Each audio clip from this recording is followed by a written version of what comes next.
Welcome to Impact Factor, your weekly dose of commentary on a new medical study. I'm Dr. F. Perry Wilson. It's a new year, and after a little holiday break, I'm back and frankly a bit cranky as I peruse the recently published medical literature. So I'm focusing today on a rather small study, but one that hits a pet peeve of mine, and so I'm going to channel my inner Andy Rooney here and gripe for a bit. Appearing in JAMA Network Open, we have this article with the compelling title, Use of Machine Learning for Predicting Escitalopram Treatment Outcome from EEG Recordings in Adults with Depression. Now, I like to know what I'm getting into when I read a title, and this title promises quite a bit. To me, it reads like researchers used an EEG and some fancy machine learning stuff to predict which patients with depression would benefit from escitalopram treatment. That idea, using a machine learning model to choose the best psychiatric treatment, is holy grail level personalized medicine stuff. See, when confronted with major depressive disorder, docs often try medication after medication to see what sticks. Anything to lessen that trial and error approach would save tons of time, not to mention lives. But that's not what this study is about. Walk with me through the methods and you'll see what I mean.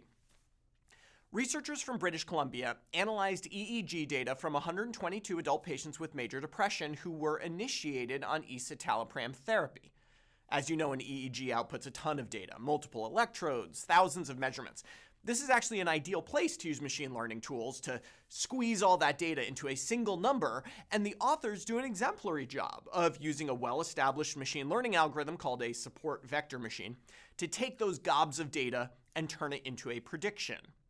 But what exactly are they predicting?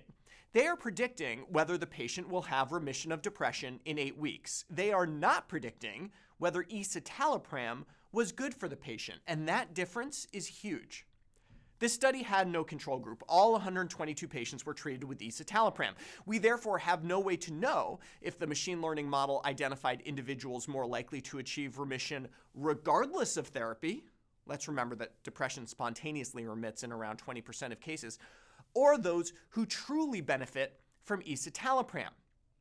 See, every patient with depression has 4 potential destinies with regards to escitalopram. Some will have remission with or without the drug. Some will never have remission, regardless of treatment. Some will only experience remission if they get the drug, and others, presumably, would only not experience remission if they get the drug. It's really the last 2 categories we care about in terms of deciding on treatment, but ironically, the first 2 categories are the easiest to predict because in the end, the biggest predictor of whether you get remission from depression is not whether you get a drug, but how severe your depression is in the first place. This is a huge difference in terms of a prediction problem and one that can actually lead to patient harm. Let me give an example. Imagine we built a model predicting who's least likely to have a heart attack among a population receiving simvastatin. Without a comparator group, we'd find that individuals with lower LDL, more physical activity, and without diabetes would have the best outcomes. If we then argue that these are the types of people who should receive statins, we'd be doing a huge disservice to the people with more severe disease at baseline. Our model doesn't tell us who should get the drug, it only tells us who was better off in the first place. We need models that can target therapies to the right patients regardless of how sick they are at baseline, or else we'll always choose the least sick to get treatment. Sure, that'll make the success rate of therapies look awesome, but it's not how I want to practice medicine.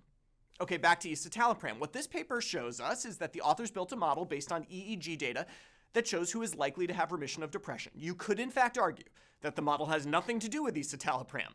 The model may predict outcomes equally well among patients on any antidepressant or even no antidepressant at all. In other words, we're no closer to the dream of strapping an EEG on someone's head and knowing what drug to give them than we were before. But studies like this get reported inaccurately all the time, suggesting that we have some new tool in our personalized medicine toolbox.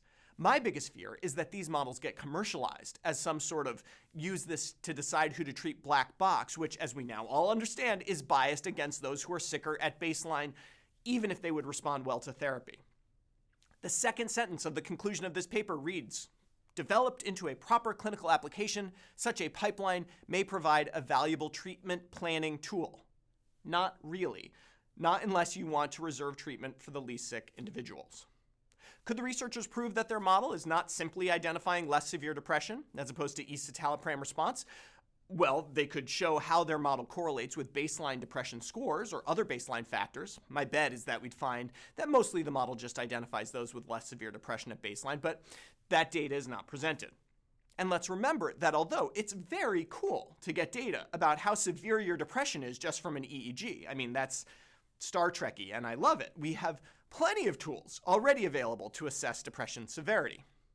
So, the next time we see a study using machine learning or otherwise that claims to predict response to therapy, the very next question we have to ask is, how do we know the model isn't simply identifying less severe disease at baseline?